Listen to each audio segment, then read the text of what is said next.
राधे राधे, हरे कृष्ण।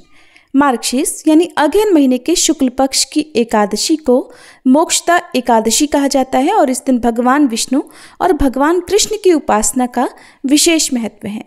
मान्यता है कि इस तिथि पर रखा गया व्रत मनुष्य को सद्बुद्धि, सुख, समृद्धि और जीवन की समस्त बाधाओं से मुक्ति देता है। पितरों की शांति और ग्रह दोषों से मुक्ति पाने के लिए भी इस एकादशी को बहुत ही कल्याणकारी माना गया है। और साल 2025 में इस बार दिसंबर के महीने में 3 एकादशी व्रत पड़ेंगे, जिसमें मार्गशीर्ष महीने के शुक्ल पक्ष की मोक्षदा एकादशी, उसके बाद पौष मास के कृष्ण पक्ष की सफला एकादशी और फिर दिसंबर के महीने के अंत में पौष महीने के शुक्ल पक्ष की पौषपुत्रदा एकादशी का संयोग पड़ रहा है। और इस बार मोक्षदा एकादशी के दिन भद्रा और पंचक दोनों का ही प्रभाव रहेगा। तो आइए जानते हैं एकादशी की तिथि और शुभ मुहूर्त के बारे में। इस बार एकादशी तिथि 30 नवंबर रविवार रात 9:30 से लग रही है और एकादशी तिथि समाप्त होगी 1 दिसंबर सोमवार को शाम 7:01 पर। इसलिए इस बार हिंदू पंचांग के अनुसार 1 दिसंबर सोमवार को ही मोक्षदा एकादशी मनाई जाएगी।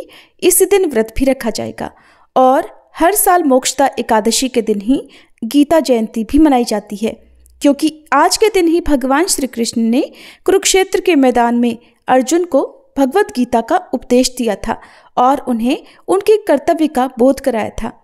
1 दिसंबर सोमवार को ब्रह्म मुहूर्त सुबह 5:20 से 6:08 तक रहेगा। सूर्योदय होगा सुबह 6:55 पर, सूर्यास्त होगा शाम 5:36 पर। प्रातःकाल पूजा सुबह 5:35 से 6:56 तक कर सकते हैं। शाम की पूजा शाम 5:24 से 6:45 तक कर सकते हैं और इस दिन भद्रा काल सुबह 8:30 बजे से लेकर शाम 7:01 तक रहेगा। भद्रा का वास इस बार मृत्युलोक में रहेगा और जब भी मृत्युलोक में भद्रा का वास रहता है तो कोई भी शुभ या नया काम इस दौरान शुरू नहीं करना चाहिए। और राहु काल सुबह 7:30 से 9 बजे तक रहेगा। वहीं इस बार मोक्षदा एकादशी का व्रत पंचक के साये में रखा जाएगा और इस बार 27 नवंबर से पंचक लग रहे हैं। पूरे 5 दिनों तक पंचक रहते हैं और इस बार क्योंकि गुरुवार से पंचक लग रहे हैं तो ये सामान्य पंचक रहेंगे। मोक्षदा एकादशी के दिन धनिष्ठा और शतभिषा नक्षत्र का शुभ योग भी बन रहा है और इस दिन भद्रा के अशुभ प्रभावों से बचने के लिए भद्रा के कुछ विशेष नामों का जाप करना चाहिए, जिसके बारे में आपको हमारे चैनल पर कथा की वीडियो में जानकारी मिलेगी। द्वादशी तिथि 1 दिसंबर सोमवार को शाम 7:02 से लग रही है।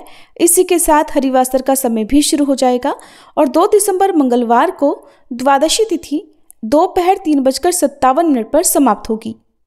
2 दिसंबर मंगलवार को ब्रह्म मुहूर्त सुबह 5:20 से 6:08 तक रहेगा। सूर्योदय होगा सुबह 6:56 पर, सूर्यास्त होगा शाम 5:36 पर।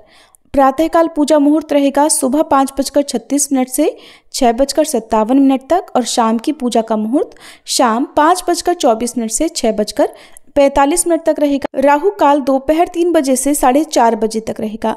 नियमों के अनुसार हरिवासर के दौरान भजन, कीर्तन या मंत्र जाप का अपार पुण्य प्राप्त होता है, लेकिन द्वादशी तिथि में जब हरिवासर रहता है तो उस समय व्रत नहीं खोलना चाहिए। हरिवासर बीतने के बाद ही व्रत खोला जाता है और साथ ही सूर्योदय के बाद ही व्रत खोलना चाहिए। ऐसे में हरिवासर का जो समय है वो 1 दिसंबर सोमवार को यानी मोक्षदा एकादशी व्रत वाले दिन रात को 12 बजे तक समाप्त हो रहा है और द्वादशी तिथि के दिन यानी 2 दिसंबर मंगलवार को एकादशी व्रत पारण करने का यानी व्रत खोलने का शुभ मुहूर्त सुबह 6:57 से 9:03 तक रहेगा। एकादशी के दिन अपने पितरों की शांति के लिए जल में काले तिल मिलाकर तर्पण करें और पितरों की शांति के लिए मोक्ष प्राप्ति की कामना से इस दिन हो सके तो उपवास रखें और अन्न का त्याग करें। अपनी सामर्थ्य के अनुसार दान दक्षिणा निर्धनों को दें और भगवत गीता के 7वें अध्याय का इस दिन पाठ अवश्य करना चाहिए। संभव हो तो संपूर्ण भगवत गीता का पाठ करना चाहिए और भगवत गीता की पुस्तकें भेंट स्वरूप योग्य व्यक्तियों को दान में देनी चाहिए। क्योंकि इस बार सोमवार के दिन एकादशी व्रत रखा जा रहा है, तो तुलसी जी में रविवार के दिन जल नहीं चढ़ाया जाता, न ही तुलसी के पत्ते तोड़े जाते हैं। तो शनिवार को ही आप तुलसी जी में जल अर्पित करके तुलसी के पत्ते भी तोड़कर रख सकते हैं। ये थी आज की वीडियो। उम्मीद है आपको पसंद आई होगी।